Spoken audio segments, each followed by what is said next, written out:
شفاء لروحي وحبل المتين ورحمة قلبي وحصن الحصين.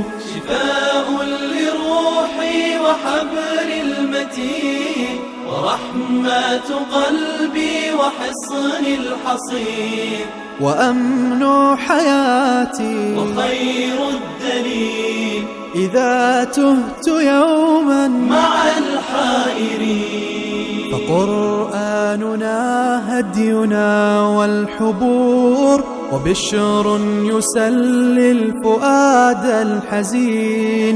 وفي الليل عند احتلاك الظلام سيبزغ منه الضياء. أعوذ بالله من الشيطان الرجيم. بسم الله الرحمن الرحيم.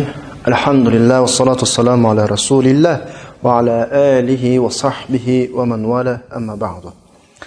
Qarindoshlar, biz bugun Sura Baqaraning 116 oyatiga keldik. Darsimizning mazmuni yanala ahli kitobning Alloh haqida o'tkazgan jinoyatlari, Allohning ustidan to'qigan iftirolari, tuhmatlari haqida ketaverdi. Bularning abtabashisi, xatoliklari uzluksiz ejlib mengaverdi. Bugungi oyatda Alloh subhanahu va taolo bularning Alloh ustidan to'qigan eng ig'ir darajadagi xatolikni tilga olib davatdi. Va qalu ittakhadallohu waladan subhanahu bal lahu ma fis samawati wal ard kullun lahu qanitun. Yani bular deydi-ki Allah'ın balası var deydi. Yani Allah balı taptı, balık kıldı dedi, yani balı tuttu dedi. İttihaza degeni normalda bir işini erişken bir narsaga bir narsani paydo qilgan degan ma'noda. Yani bu yerdagi ittihazallohu valadan degani bizning normalda masalan ittihazal bayt desa uy soldi degan ma'noda keladi. Ittihazal valad degani balı qildi, o'ziga balı topdi degan ma'noda. Subhana, Allah paktur ki asman zemindeki bütün şeyler Allah'ınki mülki. Hemmisi Allah'a boysun deydi. Yani Allah subhanahu ve taala kainattaki bütün şeyinin özünün ikenliki. Allah ne hiç nersizden hiç nerse tosap kalanmaydı Allah'a. Yani bir nerse yeni bir nersinden meşgul kılanmaydı Allah'a ne? Bizge bayan qilib bo'lgandan keyin Allah subhanahu ve taala üçün Allah'ın mülküde yardımcı ispatlamakçı olan, Allah'ın yardımcısı var degan fikrini oturup koymakçı olan kişilerge rad qaytarmakçı. Bular deydi ki Allah'ın balısı var deydi. Allah subhanahu ve taala ularga rad qaytarıp dedi. Allah nimde balı tutsun? Asman zemindeki bütün şeyler Allah'ın mülkü tutsa, hemmisi Allah'a itaat kıldıgan tutsa nimde balı tutsun? Bir yerdeki Allah'ın belki reddiyesi bundaq. 3 noktayı yığınçaqlangan. Birisi Subhane, Allah balısı buluştun paktur. İkincisi lehu ma fis semawati vel ard, asman zemindeki bütün şeyler Allah'ın mülkü. Noğanıkin bu asman zemindeki bütün şeyler Allah'ın mülkü olgandan keyin kainatning hemmisi Allah'a balısı, Allah'ın xalq olğaçqa, Allah'a boysungan bo'lğaçqa Allah'ın balığı nimaga ehtiyacı olsun? Yani Allah oturup koygan mayadaki 3 nokta şu. Birisi Subhane, birisi lehu ma fis semawati vel ard, yani birisi kullun lahu qanitun. Maraddiye umum özlük ulağa nim demekçi ise Allah'ın balığı hiç haceti yok demekçi. Hem de kullun lahu qanitun degen ayet hikayesi, yani asman zemindeki bütün barcha mahluklar Allah subhanahu ve ta'alaga ibadet kılıdı. Allah'ın ilahlıqını itiraf kılıdı. Yani bu yerdeki Allah subhanahu ve ta'ala'nın balısı var degen mesele Kur'an-ı Kerim'de 19 qatim tekrarçılığı elinip geldi. Şununla birge reddiyasım billi geldi. Çünkü bu mesele akidenin en yüksek bir tarafındaki bir mesele. Yani mühim bir mesele demekçi. Tekrarlandı, reddiye akı tekrarlanıp geldi. Bu Kur'an-ı Kerim'nin alaylı kümül bölgen bir temisi. Hem de Allah'ın balısı var degen kişilerge qarğa vaqtimizda bir qancha xil gap borligini bayqaymiz. Müşriklarning bir degan gapi bor. Sura Saffatning 153-oyatida ala innahum min ifkihim la yaquluna waladallohu ve innahum lakadibun. Astafal banati alal banin. Oy, bular özünün töhmet, to'qigan yaman guman masalan, iftiralar tüpeyledin deydi ki Allah balı taptı deydi. Bu da yalğancı. Acaba Allah kızlarını oğullarının üstüdün evla köydü mü bu yerde? Bu müşriklerin gibi Yahudlarning gapini Qur'on bizga hikoya qilib Xristianlar bilan Sura Tavbaning 30-oyatida va qolatil yahudu Uzayr ibnulloh, ya'ni bular deydiki Uzayr Allohning o'g'li deyishdi bular. Ana bu hammasi müşriklarning, Xristianlarning, Yahudlarning Allah haqida mushu masalada to'qigan nimasi tuhmati. Undan keyin İsa alayhissalatu vassalamninki Maryam alayhissalomdan dadisiz, erkishisiz tug'ilish, yaratilish masalasida Allah subhanahu va taolo bularning gapini hikoya qilib Sur Maryamning 88-oyatidan 93-oyatigacha va qalu ittakhadar-rahmanu walada laqad ji'tum shay'an idda takadu as-samawati yatafattarna minhu wa tanshaqqu al-ardu wa takhirru al-jibalu hadda an da'u lir-rahmani walada wama yanbaghi lir-rahmani an yattakhiza walada in kullu man fis samawati wal ardi illa atir-rahman 'abda. Bular deydi ki Allah subhanahu va taolo o'ziga bola qildi deydi. Sizlar nayt eg'ir, yüksek derecede hata işten birini dedinglar. Hata töhmettin, hata iddiadan birini, davadan birini götürüp geldinglar. Asman, zemin mu bu işinin cinayetinin eg'irligidan, meselenin bek büyüklüğünden partlap ketkili, zemin yerilgili, tağ tüzülünüp yıkılgili, taslam kalıdı. Yani bular Allah'a balıva dedi bular. Allah'a balını iddia kıldı bular. Rahman Teala'nın ki bala qilishi loyiq emas. Osmon zimindagi kim bo'lsa Allohninki bandasi. Allohning banda bo'lishdan boshqa ishga yaramaydi, yani boshqa ahvol yo'q demak. Yani Allah subhanahu va taolo bu yerda bizninki bularning qilayotgan bu iddaosininki, bu da'vosininki, bu tuhmatlarninki intayin qabi, intayin g'azablik, yani g'azab qilinarlik, rad qilinishga tegishli bir xatarlik da'vo ekanligini bilishimizni istaydi bu oyatda. Endi Sur Maryam, hozir biz o'qigan mushu 88-oyatdan 93-oyatgacha bo'lgan mushu doira bu masalani naydi keng shaklda bir hal qilgan. Keng shaklda, ya'ni masalaning yuksakligini, odatdagi masala emasligini, bax xatarlikligini aniq aytib berganda, qana desa, bu hal qilishda İnsandan başqa dünya türlürdeki her xil cinslerinin hemmisining hissiyatı qo'shilgan bu yerda, o'rtaqlashgan. Masalan, oyatda osmon, zaminning, tog'larning, undan başqa Allohning xalqlarining ichidan bu gapdagi odamga la'nat qilgan bütün turlarning hissiyati oyatda ifodalangan. Oyatda tilgan bir gap bor. Takadu samawati yatafattarna minhu. Bu gapdan osmonmi para olib ketishga tasla qiladi deydi. Uning keynidan vatanshaqul ardu, zaminmi yerilishga tasla qiladi demak, bularmi bu gapga chidamagan demak, ya'ni bularmi bu gapni ko'tarmagan gapda. Balki shu yuqorqi dunyodagi insondan boshqa tilg'ilingan osmon, zamin, tog'lardan iborat shu jinslarning ichidanmi bu jinoyatning eg'irligi sababli hissiyat haleti şekillengen. Şulardan bir hissiyat olganda bir yerda. Yani asman paç şekilde yerilip çüp gitişke taslam qalgan mesela. Zemin yerilip paç oluşqa tasla qalgan. Tağlar hammasi düm kömtürülüp, tüzülünüp, tupuğa oxşaş çüp gitişke tasla qalgan. Yani bularning hammasi ma deyilayotgan gapning yolg'onchiligining qo'rqinchisi tufaylidan.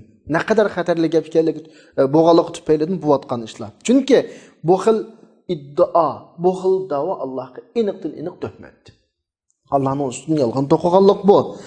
Endi mushu Sur Maryamdagi bizga Isa alayhisolamning yaratilish mo'jizasini bergan Sur Maryamda mushu oyatlarning hammasi tafsiliy keraklik. Undan boshqa surildagi nurg'un surildimi bu masala takror kelgan. Endi bu yerdagi bir savol tushdi bu yerda. Bularninki Allohning balasi var.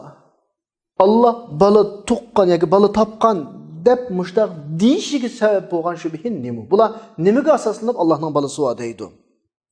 Bularning bu tuhmatga berib qilishiga sabab bo'lgan narsa nima? Qur'oni Karim Isa ibn Maryam haqida faqat Isoni qanday deydi Qur'on desa, Allah Meryem aleyhissalamga taşlagan bir söz deydi. Biz deymiz ki bu söz şu kun degan söz. Allah'ınki her şeyini yaratıştaki kaidesi qanday narsani yaratmoqchi bo'lsa kunlam deydi. Bizim şu Meryem aleyhissalamga taşlagan bir söz var. Yani kun. Hamildar bol dedi, hamildar oldu. Dadisiz. Bu xil şekilde düşünümüz. Endi bir şey kelgan vaqtda deymiz biz. İsa aleyhissalamga kelgan vaqtda nimda buncha darajada azizlar. Allah subhanahu wa ta'ala bu meseleni izahlab deydi. Sura Al-İmran'ınki 59. ayetinde İnne mesele İsa indallah kemesele Adem. Halakahu min turab thumma qala lahu kun feyakun. Nimda bular ikki xil o'lcham tutudi. İsa'ni nimda iloh qilib oladi bular? Ilohning balasi davatidi bular. Faqat Meryem aleyhissalamning dadisiz asiz to'qqanligi uchunmi? Agar bularning mushi gapida bu tushunch masala olsa, bular buningda astoydil tutgan bir pozitsiya olsa, qarab baqsin Adem aleyhissalamga. İsa aleyhissalamninki dadisi olmaganligi uchun buni Allohning balasi deydigan bo'lib qolsa, Adem aleyhissalamchi dadisi mi yo'q, onasi mi yo'q. İsa aleyhissalamning masalasi Allohning nazarida Adem aleyhissalamga o'xshaydi. Adem aleyhissalamni to'pidan yaratdi, bo'ldi. Bu kadar yani. Ayetdeki İsa'nın meselesi, Adem meselesiga o'xshash deb bu xil shaklda keltirishi ayetni Allohninki, ma munoziraga qana qilish, kirish, munoziraga qo'shilish yani. Munozirani davom qilishni tamam. İsa'ni Allah dadisiz yaratganligi, asiz yaratganligi uchun Allohning o'g'li dedinglar. Nereden paydo bo'ldi deysizlar? Mesela ma'qul. Unda olsa degan shaklda. Ama bu yerdeki sizler eğer zadi bu dadısız yaratılganlık için ilah oluş gerek, ilahının balısı oluş gerek diyen gepanıldır. Rasul olsanlar Adem Aleyhisselam'daki mucize, İsa Aleyhisselam'daki güçlük. Sizler İsa Aleyhisselam'ın hakkında azdığına mesela, onu ilahının oğul dedinler. Çünkü dadı türü yok İsa Aleyhisselam'da. Yani Adem Aleyhisselam'da dadı türü mü yok, onu türü mü yok. Daha bir yerdeki mucize Adem Aleyhisselam'da tehimi güçlük. Onda oğandakin senin muşu meselede eziş doğru yap kalsa Adem aleyhisselam hakkında ezişinle avla. İsa aleyhisselam hakkında azgandın. İsa aleyhisselam'ın bir dadısı olmagan kalan o nesili ilah yak ilahının balısı diyen bolsanla Adem aleyhisselam'ın dadısı mı yok, anısı mı yok. Bunu tehimi değişmesi gerek. Allah burun. Ama kızıkarlıkı Adem aleyhisselam hakkında hiç bir azgan fitinin gibine kınmaysılar. Ama sizler İsa aleyhisselam hakkında yani bir tür yo'qolib ketgan İsa aleyhisselam hakkında sizlar azizlar yani bu fitinin gapini qilasizlar. Ikki tur yo'qolib ketgan Adem de unda gapni qilmaysizlar. Adem aleyhisselamda dada ana ikkili turi yo'q. İsa aleyhisselamda dada turi yo'q. Buni dadasi olmaganlar uchun ilahlığa nisbat berib ilahning o'g'li deb bu kadar masalani o'tirg'i chiqardinglar. Adem aleyhisselam haqqida sizlarga. Yani bu qiziqarliq tarafida aslında bu meseleni Adem aleyhisselamga nisbat berishinglar kerak. İlah deyish to'g'ri gap qolsa sizlarningcha Adem aleyhisselam desanglar bo'ladi. Lekin unda qilmadinglar. Demak bu yerdagi masala sizlarni mushu tushunchaga olib qolgan bir yo'lliq bahona yo'q bu yerda. Sizlar tayanadigan bir tayanch yo'q bu yerda. Payg'ambar alayhisalom deydi. Payg'ambar alayhisalomga Alloh subhanahu va taolo bu yerdagi masala qanaqdir avlning inkor qilish masalasi emas, masala yolg'onchilik masalasi. Ya'ni xristianlarningki yolg'onchilik masalasi. Masalan, sura Zuhrabninki 81-oyatida Payg'ambar alayhisalom Alloh subhanahu va taolo shu mazmundagi oyatdan birini degan: "Qul in kana lir-rahmani waladun fa ana awwalul abidin." Agar Rahman taoloning bolasi bo'lsa, deginki, men tunji ibodat qilaman degan. Demek onun yalğancılık meselesi oturga çıkı deyen gap. Yani Allah subhanahu wa ta'ala'nın balısı oluşu Allah'a ziya yetkizmeydi. Ama Allah Celle Celaluhu balısı yok. Noğandikin kişilerininki Allah'a olmayan bir nesige ibadet kılıç layık emas. Bu yerdeki mesele tigi yok mesele yani. Yalğan mesele o. Fakat bu mesele bu özü oydurab çıkargan, özü tok çıkargan sünni mesele. Allah subhanahu wa ta'ala deydi: "Ve qalu ittahadallahu waladan subhanahu bel lehu ma fis semawati vel ard." Bu ayette bel lehu ma fis semawati vel ard degan bir söz var. Osmon zemindagi bütün narsa Allohga oid. Yani bu söze dünyadaki bütün narsaning mülkiyetini kimga beradi? Allohga beradi. Mülkiyet demek dadılık yoki balalık uqumiga zid keladi bu. Mulkiyat degan boshqa gap, balalık uqumi degan boshqa gap. Nima ishqa? Chunki mulkiyatning ma'nosi koinotdagi butun narsa Allohning mahluqi degan gap. Unda o'g'andan keyin Allah xoliq bo'lgan har shay cheklimsiz shaklda Allohning nimasi bo'ladi? Mahluq bo'ladi. Her şey Allah'ınki mahluqi, her şeyinin Allah xoliq bo'ladi deydi. Cheklimsiz masala. Demek Allah her şeyinin xoliq bo'lgan ekan, yaratquchisi. Her şeyni paydo qiluvchi bo'lgan ekan, tabiiyki bu narsaning Allohning bir qismi bo'lishi ham mumkin emas. Chunki bir narsani paydo qilgan, yasagan, yaratgan kishi ya fa'il bo'ladi. Fa'ilning qiluvchi bo'ladi. Qiluvchining qilinuvchisi bo'ladi. Qilinuvchisi hargiz qiluvchining bir parchasi bo'lmaydi. Mantiqiy jihatdan aytgan vaqtdami? Masalan, bir odam bir narsa yasabdi bo'lsa, masalan, mashina deyli, o'zidan yasagan bir narsani ko'rdingizmi? Masalan, ya'ni bir odam mashina yasagan bo'lsa, mashina u odamning kuchidan yoki boshqa bir insonning kuchidan yasagan ahvol bormi? Aeroplan yasaganligi va o'rindiq, soat, televizor, ko'z oldimizdagi har shay buni yasaganlar va mushu narsalarning hammasini yasagan odam o'zining bir jinsidan, o'zining bir turidan tabiiyki unda emas, unda yasamaydi uni. Oyatning oxirida ballahu ma fis samawati val ard, osmon zamindagi butun narsa Allohga oid, Allohning mulki degan ekan, u Alloh emas u. U iloh turidan emas u. U Allohning mahluqi u. Demak, bu yerda mulkiyat masalasi bo'ldi ekan. Butun osmon zamindagi hamma narsa Allohga oid bo'lgan ekan. Tabii ki bu yasog'uchisining turidan tegilolmaydi buni. Hatto mushuni yasagan yasog'uchi, qilg'uchi uni o'z turidan, o'z jinsidan paydo qildimi tegilolmaydi. Chunki azaldan bir ishni qilgan odam o'z jinsidan bir narsani paydo qilmaydi. Hech qachon. Har qanday bir ishni qilgan odam o'zining tuvan narsalarni ijod qiladi, ijod qilsa, Allah subhanahu wa ta'ala aytadiki, subhana degan gibi dal shu nuqtani oldin ola, shu nuqtaga o'rin hozirlash uchun kelgan gap. Ya'ni Allah pokdir.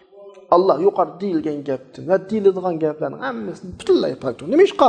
Chunki nima uchun buni deymiz desa, chunki bala degan otasininki hayotini davomlashtirish uchun bo'ladi. Normalda dunyo atısının hayatına kefilik kalmaya. Dünyada ölmeydiği adam yok. Adat ne için balılıdı, ne için nesil kaldırdı insan. Dese insani hayatını davamlı. Çünkü insan dünyada davamlılık turalayman diyemeydi. Hem de şu bala, dadısı ölgenden keyin, dadısının mirasını ağandan keyin, dadısının ismini kullanmadı mesela. İsmini kullanmadı mesela o. İsmini kullanmaydı da başka ol. Demek unda o'g'ayken bala degan o'qim nima desa, ya'ni demak cho'g'ini bu yerda dadasi o'lgandan keyin dadasining ismini qo'llanadi bala. Dadasi masalan bir oilaning bir so'yadi bo'ladi. Jamiyat ismi bo'ladi. Dadasining mol-mulklari bo'ladi. Bala buni miros elib davomlashtiradi. Ammo Alloh bunda ish olmaydi. Demak, balaninki asosli tüp maqsadi bir adamın balası buluşununki, bir adam bala perzent görüşününki tüp məqsidi dadısınınki türünün, hayatlıqının baqası üçün, davamı üçün buludu. Hem de şu türününki mevcutluğunu saqlab qalışını istegan adamga bir bala buluş yeterlik emas. 2, 3, mesela bizning necha balamiz var? Etrafda 5, 6, 7, 8 balası var adamlarni ko'ramiz. Çünkü bir bala yetmeydi. Tamam, biz bu münazaraga kirdik deb o'ylab, Allohning bir balasi bor deyli. Cho'qimki bu balaning ham balasi bo'lishi kerak. Tamam, ma'qul. Allohning balasi bor deyli, bu balaning balasi bo'lishi kerak. Lekin Allohning balasi deb o'ylaganlarning fikriga borsaqmi, hech Allohning unda ko'p balasi yo'q. Endi bala bo'lishdan ilgari Allah subhanahu wa ta'ala nimish qildi va balasiz nimish qilgan. Mana bu nuqtada diqqat qilish kerak-ki, Allohning balasi bor deyilsa, Allohning balasi bo'lishdan ilgari nimish qilgan Alloh, balo bo'lgandan keyin nimish qildi. Ular ashula atalmış şu fikirga bo'lgan taqdirimizda masalan, farzand munozir nuqtasidan borimizda Allah bala farzand ko'rib bo'lgandan keyin masalan Isa alayhisalomni uning boshqalarning tuhmatiga o'xshash falan Allohning balasi degandek, mushu bo'yicha Allohning balasi bo'lib bo'lgandan keyin Allah va Allohning dunyo koinotida nima yangiliklar bo'ldi? Ammo dunyoda hech narsa o'zgarmagan. İsa alayhisalom amdi kelgan masalan payg'ambar. İsa alayhisalom kelishdan ilgari dunyoda nima ish bo'layotgan? İsa alayhisalom kelgandan keyin nima ish bo'ldi? Biror o'zgarish bo'ldimi dunyoda, dunyoning sistemasida, dunyoning ritmida? Hech nima bo'lmadi. Hech qanday o'zgarish bo'lmadi. Demak, bir ilohga nisbatan bir balaning bo'lishi uningga kuch qudrat ko'rinishlaridan shakllaridan bir shaklni bermaydi. Çünkü kainat, yani bəmi de bu yer hesapta. Çünkü kainat, balası atalmış şu balı buluştun ilgir mi, ya ki kin mi? Kainatta hiç neresi, dünyada hiç neresi özgermedi bu yerde. Mesela bu. Onda bu balı boğanın hiç paydası olmadı diyen gapta. Balısı buluştun ilgir mi şundaktı, balısı boğanın iki mi şunda oldu. Bunda balını boğanın, bunda balı boğanın ne mi paydası var, ne mi sebebi var yani? Allah'ın küçük kuvveti acizlaşmaydıgan tutsa, acaba bu hayatga kepillik qilishmi hamda bu balaning farzand ko'rishi yoki balaning bo'lishi keyingi hayotining kafolatimi masalan Allohning hayoti azali. Chunki Alloh hayotlikni yaratgan Allah. Hayotlikni boshqalarga berayotgan Allah. Allah o'lmaydi, davom tirik. Bo'lgandan keyin Allohningki har qanday bir hayotning kafolatiga ne ehtiyoji var? Hech ehtiyoji yo'q. Allah subhanahu wa ta'alaga bütün narsalar bo'ysunudu. Bütün narsalar Allah uchun harakatlanadi. Allah her şeyni o'zining hukmining taqozosi bo'yicha o'tirg'a chiqishga qodir. Allah Jalla Jalaluhu'ningki azaldan mukammal sifati var. Allah o'zining shu mukammal sifati bilan mushu koinotni yaratgan, mushu koinotni paydo qilgan. Unda bo'lgandan keyin xulosalasak Allah subhanahu wa ta'ala o'zining xalqidan hech narsaga muhtoj emas. Hech narsaning yordamiga ehtiyoj yo'q. Chunki Allah mushu bütün osmon zimindagi har shayni yaratgan vaqtida Allohda yaratish qudrat sifati bo'lgan bo'ladi. Balki de yaratishdan ilgirmi yaratquchilik degan sifat Allohda bor. Mushu sifat bilan turib yaratdi dunyoni. Allah subhanahu wa ta'ala o'zining xalqidan har qanday birisini yaratishdan ilgirlami xoliqdi. Rizq berayotgan, Allah rizq berayotgan. Kishilar bo'lishdan ilgari Allah razzaqdi. Allah bo'ysundiradigan, g'azab qiladigan kishilar bo'lishdan ilgari Allah qahhardi. Allohga tövbe qiladigan kishi bo'lishdan ilgari Allah tavvobdi. Demak, Allah'da ezeli musibatlar bor. Xoliq, Allah ezelden xoliq, ezelden razzaq, ezelden qahhar, ezelden tavvob, ezelden sami', ezelden hakim, ezelden basqir. Allah mushu sifat bilan andakin yaratgan, paydo qilgan, rizq bergan, bo'ysundirgan xalqiga tövbe bu ahvol. Yani Allah'da ilgirkin özgürlük olmalı. Allah ezelden şunda, hazırın şunda, davam şunda. Hayatlık meselesi Allah yaratkan mesele. Hayatlıkını Allah yaratkan. Hayatlık Allah'a nispeten o bir nispet birildiği işemez. Demek muşu kainatının hemmisi Allah'a mükemmellik süpetlerinin hiç süpetini kuşanmalı. Yani Allah bu dünyanın yaratışının ilgirimi şunda etti. Yaratkan dönükümü şunda. Bunu yaratıp bulap işte okudum ha dünyadaki insanın tasarrufu okşaş. Bir adam bir hünayni qilgansiz uslashidi. Bir yozuvchi kitob yozgansiz uslashidi. Bir notiq so'zlagan siri texim uning nutq qobiliyati oshdi. Allah nima dunyoni yaratgandan keyin Allohning yaratish iqtidori qudrati oshdi. Dunyodagi insonlarga, boshqa mahluqotlarga rizq bergandan keyin Allohning rizq berish iqtidori oshdi. Unda ish yo'q. Allah mushlarni yaratishdan, rizq berishdan va qabli kulli shay, har shaydan ilgari mükemmel sıfatının sahibi Allah. Belki aşı mükemmel sıfatlar an yaratkan ma dünyani. Şunlaşka Allah subhanahu wa ta'ala hadis kudsiyda buna deydi. Ya ibadi, iyi bendilerim. Eğer sizlerinin evvelunla, yani tunci mahluk demek zimin yüzdeki. Ve sizlerinin ahirunla, sizlerinin insanınla ve cininla. Demek çoğunu hazır ziminden üstünde hazırının özde 7 milyar insan var deyip qarılıvatıdı. Muşu tapının üzde bulam emas. Ta muşu yer şarida yaşayotgan mahluqlar paydo bo'lgandan tatib qiyomatga qadar insancın hemmisi bir yerge toplansa, andigen bir menden soğusa deydi. Men her insanga onun soğuğunu birime, bu mening mülkümdün hiç neresini kemiltenmeydi. Xuddi bir yingna dengizga chukurilib elinsa. Dengizga chukurab elinsa, dengizga hech qanday ta'sir ko'rsatmagandek deb Allah o'zini manda sifatlaydi. Bizning Allohga e'tiqodimiz ham bu. Andigan Allah subhanahu va taolaning balisi yoki va ayoli buladigan ish bo'lib qolsa, kim burun paydo bo'lgan? Nauzubillah. Allah'ın ayoli, Allah'ın balisi bağıb qalsa, şunda Hristiyanlar, işte dava qilgandek, Yahudlar dava qilgandek, üçelerinin qaysi burun paydo bo'lgan? Allah burun paydo bo'lgan bo'lsa, ondan keyin ayolini, balisini paydo qilgan bo'lsa, demak Allah xoliq, o ikkisi maxluq. Nauzubillah.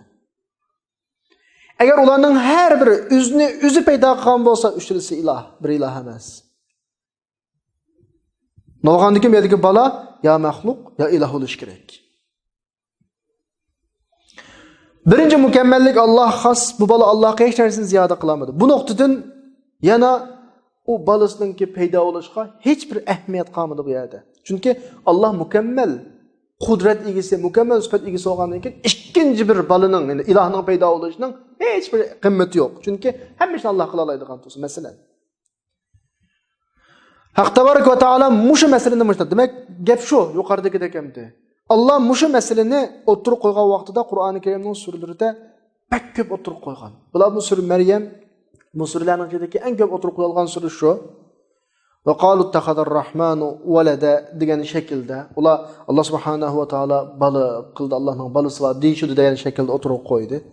Demek Allah subhanahu wa ta'ala bir yerde özünün halkı ile oxşup kalıştın bu pakette. Ne zatta, ne sıfatta, ne iş harekette. Mevcudiyette kögen her şeyden Allah bak. Sizin hiyalınızı keçken her şey Allah onundan başka. Onda emel. Yani demek Allah'ını tasavvur kılamayız siz. Kur'an ayetteki bugünkü okuyatkan ayetimizdeki lehu ma fis semavati vel ard asman zemindeki bütün şey Allah'ın dediğini şu. Eğer müşrik nokta ayrım şekilde itiraf kılınsa mesela Hristiyanlardan sorup asman zemindeki bütün nas kim olsa Allah'ın dese mesela Allah'ın balısı var degan bilen bu del zıt kıldıgan mesela. Yani bütün asman zemindeki bütün şey Allah'a ait, Allah'ın mülkü degan bu mesele balısı oldu degan meselege zıt mesele. Çünkü asmandaki hemen nasıl Allah'a boysundu. Kullullahu qanitun degeni aşu boysunu deganning ifadesi yani bütün her şey Allah'a boysunudu. Ma mezmumu bizge Allah'ınki bu dünyasınınki Allah'ın ilki dikenliki boysunuduğallığı Allah'ınki buyruğuna meyli ihtiyari mecburi şekilde hadep mağdıqallığı şu boyunca devam kıldığallığı bu ayetten çıkıp durdu. 117. ayet devamını okuyumuz. Yani şu Hristiyanların şu gibiden ki Allah subhanahu ve ta'ala'nın qayturgan reddiye sübtideki devamı. Bedi'us semavati vel ard ve idha qada emran fe innema yaqulu lehu kun feyekun. Allah asman zeminni hiç ilgiri ötken bir namunega qaramasdan yaratquchi. Allah bir ishni hukm qilsa, bir ishni bo'lsin desa, o'tirg'i chiqsin desa, faqat unga kun deydi, u ish o'tirg'i chiqadi. Yani Allah subhanahu ve Teala bu yerde ulanın Allah'ın balısı var degen gepinin Allah'a töhmet ekanligini bizge bayan qilib bo'lgandan keyin bizning diqqat nazarimizni o'zining bir qism qudratiga chiqyapti. Davatudu badi'us samawati vel ard. Badi'us samawati vel ard degan nima desa, osmon, zamin, ularning ichidagi bütün mahluqotlarni ilgiri o'tgan bir misliga qarmasdan o'xshi bo'lmasdan yaratquchi. Yani ilgiri ne asman, ne zemin, ne malaika, ne cin, ne insan deydigan narsa yo'q ilgiri. Allah bu shuni yangi baştan yaratdi. Anikin Allah subhanahu ve Teala kelib bularning shakl, hajm, qudrat jihatda bir-biriga o'xshaydigan qilib yaratdi. Allah subhanahu ve Teala biz dünyamızda bir narsa yasash sanoatlarimizni ishlatadigan qalb, endize degan narsaga hech ehtiyoj olmadi Allah. Onu kullanmadı bu yerde. Masalan, bir istakan su içadigan bir istakanlarni yasaydigan kishiga qarasak, avval bir qilib yasab oladi. Iritilgan aynakning ham materiali shu qilibga quyiladi. Oxirida o'xshash istakan chiqadi. Butun istakanlar o'xshash farqlantirilmaydi. 10 ta istakan chiqsa zavoddan manandan hech farqlantirilmaydi. O'xshash, chunki bir qilib bilan yasalganda u. Allohning g'ayrining har qanday bir narsani yasashi, har qanday bir sanoat avval qilib yasash, undan keyin ishlab chiqishni boshlash asosi deb bu xil shaklda bo'ladi. Shunlashqa haqiqiy ketadigan chiqim bir narsa yasashda, shu biz istagan shaklda bizga shu shaklni yasab beradigan yaxshi qilib hozirlashga ketadi. Qilib hozirlanib bo'lgandan keyin qolgani oson. Masalan, deyli bir non yaqadigan, non pishiradigan navoyga kelsakmi, qilib ishlamagan bilan, ammo oldidagi bir narsani taqlid qilib do'rab, cho'qim ustini o'rgangan, uning oldidan bir non yaqqan, tunigan non yaqqan, uning oldidan non yaqqan, uning ustisi uning oldida yaqibdikan, uning ustisi uning oldida yaqibdikan, mush bo'yicha bo'ladi. Hech kim yengib o'rganmaydi buni. Masalan, qarasak, nonlarning shakli, xam materiali har holda ilgari bir qitim hozirlanadi. Ya'ni har qitim bizga o'xshatib yasaydi buni. Ammo ashta bo'lsinmi, mayli uning eg'irligida, nonning eg'irligida, shaklda, yumaloqligida o'xshash shaklni bermaydi. Tuniga yaqqandan bilan bugun yaqqandan umumdan qarasa o'xshash bo'lgan bilan u mancha gram, ma'ning gram soni egizpas bo'lishi mumkin. Masalan, bir tunudan chiqqan nonlar bir-biriga o'xshamay qolishi, masalan, bunda tabiiyki, mayli do'rash bo'lsin, bir o'xshamaslik bo'ladi. Bu yerdagi bu xil sanoatlarda mukammallik topilmaydi degan gap. Mayli navoyning bir narsa non yaqishlari olsun yoki bir mashina yasash zavodlaridagi masala olsun, bu mukammallik yo'q. Ammo Alloh jalla jalaluhu ya bütün xalqlarni yaratgan vaqt, Odam alayhisalomdan tortib ta qiyomatga qadar xalqlarni har şey bizga o'xshaydi. Masalan, 1 milliard odamni tizsa, hammasining 2 puti va, 2 qo'li va, 2 ko'zi va, 2 quloqi va, baş, qo'l, put shakllari asosan o'xshash. Undan masalan insonning badan qurilmasidagi baş shakli, 2 put, 2 qo'l, 2 ko'z shakli, undan boshqa badan a'zolarining hamsi o'xshash. Tamoman shakl jihatdan o'xshaydi, xizmat jihatdan o'xshaydi. Ahmadning ko'zi mush mendek ko'rdi, Mehmetning ko'zi mush Ahmaddek ko'rdi. Ahmadning quloqi mush gapni anglaydi, Mehmetning quloqi mush gapni anglaydi. Ya'ni har a'zo hayotdagi o'zining xizmatini o'xshash o'taydi. Hech farqi yo'q. Ammo mushu o'xshashlik bir qilib bilan bo'lmoqlik. Faqat kun degan so'z bilan bo'lmoqlik. Bo'l degan so'z bilan. Men bir nuqtada diqqatimizni tortadigan nuqta. Yaratilishdagi shuncha o'xshashlik bo'lsa-mu, ammo aramizning hamma bilan yana bir o'ylandan farqli. Hamma bilan o'xshash, lekin farqli. Qanday farqli desa, ya'ni masalan uni bilib, qarab ayriladigan shaklda farqli. 1 milliard odam bor. Hammasining qurilmasi o'xshash, 3 putliq, 4 putliq, 2 putliq, 1 putliq yo'q. Lekin qarasak, Ahmadni farqlantiradi. Hatto qosh kezaklarni farqlantiradi masalan. Masalan, bizning bilishimizcha masalan, mush ilm fan texnikada bayqaldi bu. Har bir odamningki barmoq izi bo'ladi. Ovoz izi bo'ladi, ovozni qilib qoladigan iz. Bu ovozni kim bayqaydi desam, shu ovoz mutaxassislari buni farqlantiradi masalan. Hozir unda sistema o'tirib chiqdi-ku, sistemalarga har odamning ovoz, tovush, chastotasini tunutib, telefonlarda yoki boshqa aloqa vositalarida boshqalarning ovozini farqlantirib topa oladigan ahvollar bor. Bu aniq masala. Har odamning proqmunda hid izi bo'ladi. Ya'ni har odamning hidi o'xshamaydi. Normalda buni biz bayqayamaymiz, buni farqlantira olmaymiz, ammo ko'ndirilgan saqchilarning ishtlari bor masalan. Bular bayqay oladi. Masalan, shuna bir narsani puritib qo'ysak, bizni apirib shu narsaning sohibining qishqa apirdi. Masalan, 1000 odamning orasida bo'lsa-mu, it bizni shayga boshlab apira oladi. Anikin maxfiy izlova insonda bo'ladigan. Badan o'zaro bir-birini tunuydigan bir shaklda, masalan, kichik buvoqlarning onasining hidini tunuyalish degandek masalan. Badan o'zaro bir-birini tunuydigan bir shifre, maxfiy izlov bo'ladi.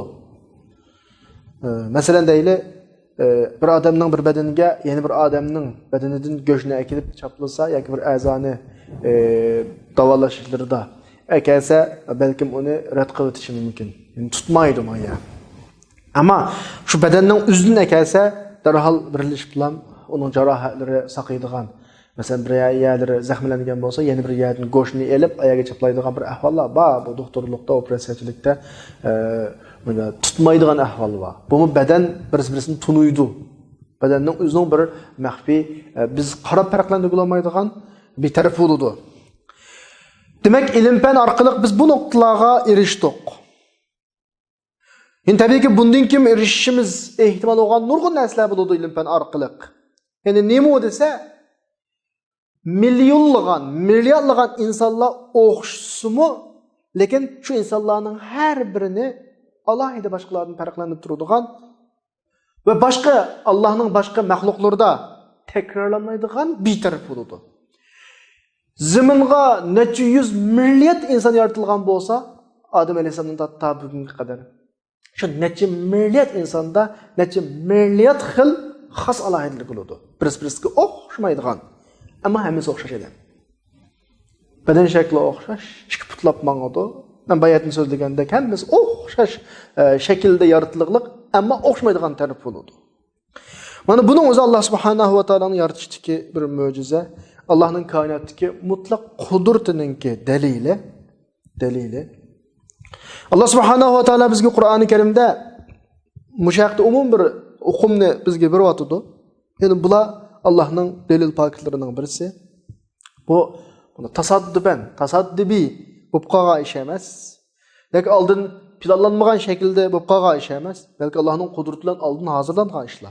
Bu hakta Surrum'nunki 22. ayetinde وَمِنْ آيَاتِهِ Allah'ın delil pakitlerinden birisi خَلْقُ السَّمَاوَاتِ وَالْأَرْضِ asman zeminin yaratılışı وَاخْتِلَافُ أَلْسِنَتِكُمْ وَأَلْوَانِكُمْ sizlerinin til ve renklerinin her xil buluşu qaramaya muş meselemiz tilg'ilingan Kur'an'da inne fi zalika la'ayat lil alamin qarasa hakikaten dünya hakikaten müşahid iznib baqqanlar qaraydigan bo'lsa, hakikaten Allohga bir ajoyib paket var deydi Qur'oni Karimning o'zida. Ham mushu o'xshamaslik bizga Allohninki, mush xalqidagi, ya'ni misolsiz, oldin hech narsaga qaramay, masalan, oldin bir andiza o'lcham bo'lmay yaratishdagi mutlaq qudratini ifodalaydi. Ya'ni har maxluq ilgirkisidan va keyingisidan va atrofidagilardan farqli. Menden ilgirkilerden farklı, menden keyinkilerden farklı. Etrafımdaki men bilen birga yaşayotganlardan çoqqum bir farkım var. Ama şeklimiz o'xshash. Agar insonlarning hammasini Adem Aleyhisselam'ın davridan ta qiyomatga qadar yaşagan insonlarning hammasini bir yerga to'plash mumkin bo'lsa, bularning shakliniki bir xil ekanligini toping. Aniqlar bir xil bo'ldi. Hammasi o'xshash. Lekin har biri yana biridan farqli. Şekli o'xshash, farqlanadigan bir tarafi var. Yani Allah'ın xalqining ikki adam birisi-birisiga 100% manda o'xshaydigan inson topilmaydi. Bir yer, hatto qo'sh kesaklarning eng o'xshaydigan qo'sh kesaklarning bir yerda farq bor. Ma'lum bir yerida. Mana buning o'zi intayin nozik shakldagi yaratish. Mana biz buni dal bugungi oyatdagi badi'us samawatga badi'dan mujammalni olamiz. Bu yerdagi bu noziklik Alloh subhanahu va taoloning hikmatli yaratganligini ifodalaydi. Bu hammasi hikmat va bu ishlarda o'xshamagan shaklda o'tirg'a chiqish qudratni ifodalaydi. İnsanlardagi nozik inchik tarafli Allohning hikmatini ifodalasa, o'xshamagan, ya'ni o'xshash, ya'ni turli shaklda o'tirg'a chiqish va Allohning qudratini ifodalaydi. Shunlashqa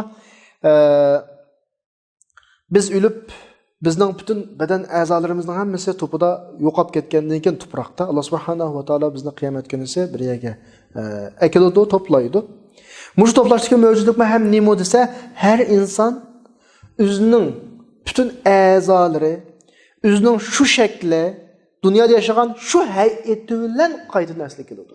Dunyoda necha 100 milliard xil inson yashagan bo'lsa, qiyomat kuni shu insonlar qaytarilgan vaqtda shu shaklda o'tirib chiqadi. Shu shaklda tirildi. Qur'oni Karimda Alloh subhanahu va taolo qad alimna ma tanquzul ardu minhum. Biz ularni zamindan yeb ketganligini bilamiz. Ular o'lgandan keyin to'pining ostiga ko'miladi, chirib tugaydi. To'g'ri, tugaydi. Ammo va indana kitabun hafiz. Bizning qishimizda bularning hammasini saqlab qolgan kitob bor degani qaytadan to'liq asliga keltiramiz degan, ya'ni. Bularning to'liq ma'lumotlari xuddaligi valillahil masalul a'la bizning o'zimizning ishlarida butun ma'lumot, ushur sonliq ma'lumotlar sandonlarda, sonliq ma'lumot omborlarida saqlanadi tabiiy. Uning arxiv bütün insonning bütün arxivi Allohning qilib saqlangan. Allah shu paytda qaytadan asliga keltirib, tirgizib, qiyomatda hisob olishni birga to'play oladi. Demak, Alloh subhanahu va taolo yaratishdagi mutlaq qudrat bilan bizni yaratdi. Qayt yaratishdagi mutlaq qudrat bilan biz o'lgandan keyin tirgizdi. Buni tushunishimiz kerak. Ya'ni shu bizning mushi shaklimiz bilan, mushi kuchimiz bilan, mushi sifatimiz bilan va bizdagi har zarrachilik şeyler bilan birga yaratdi bizni. Bundan mı artıq, bundan mı öte nazukluk, inçikiliklamda endi. Biz en usta hünerven, en mahir hünervenlerni ekilib, bizge sen en yaxshi yasayalaydigan bir narsa yasab be, desek mesela, bizge yasab bergandan keyin yaşa desa, şu muasibat, şu sifat, şu ölçem bilan o'xshash yasashi mumkin emas. Bir yerlerde farq chiqib oladi ikkisining o'tirda.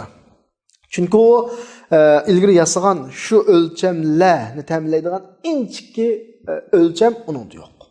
Inson u faqat o'xshash shaklni bilalaydi. O'xshash shaklni, lekin hammasi to'liq o'xshaydigan narsani bizga bilmaydi.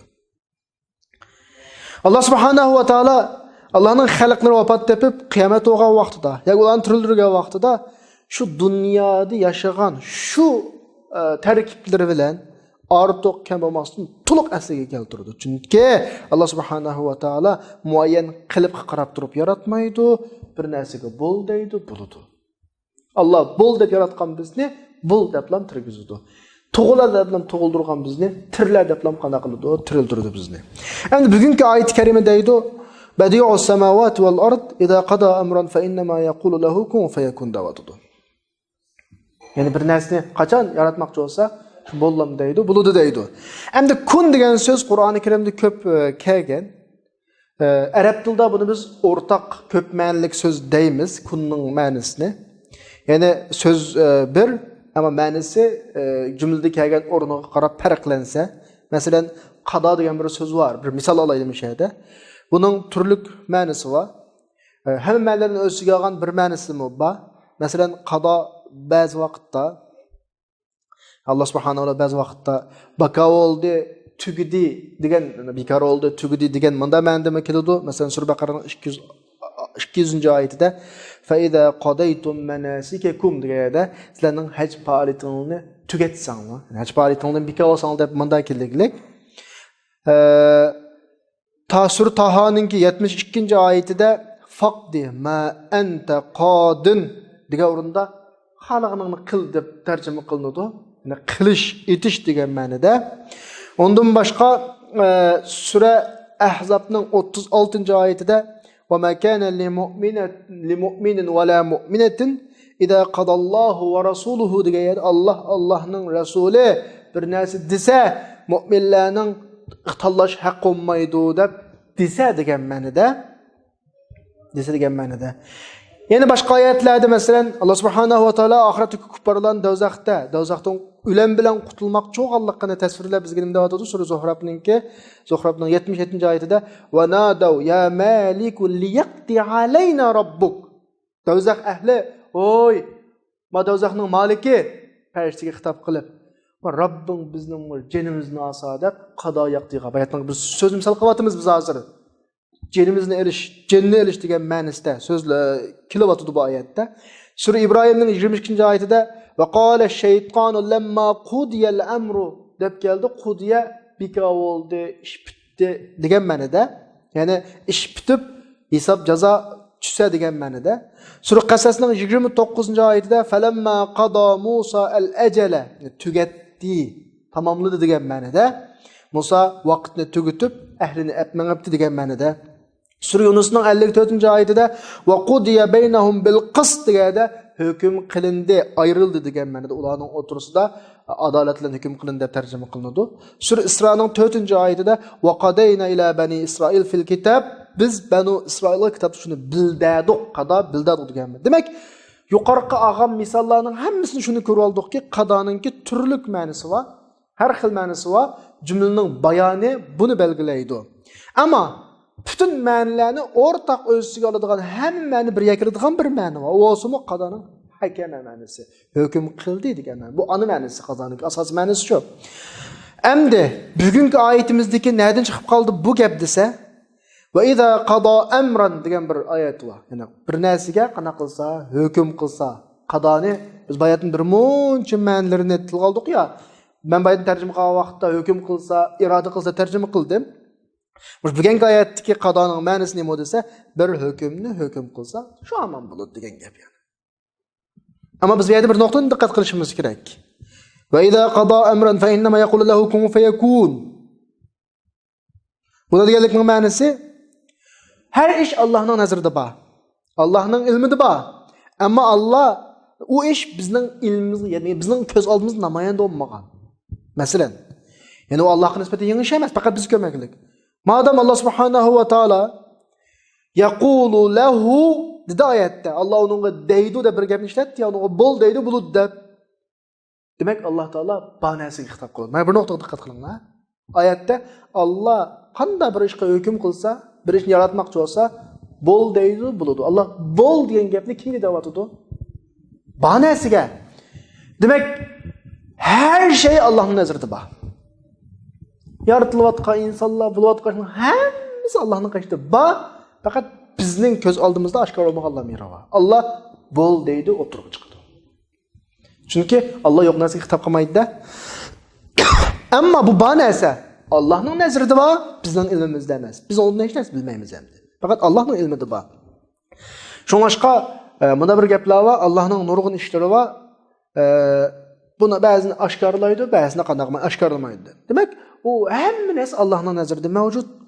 Chunki qalamlar ko'tarilgan, sahifalar qurgan.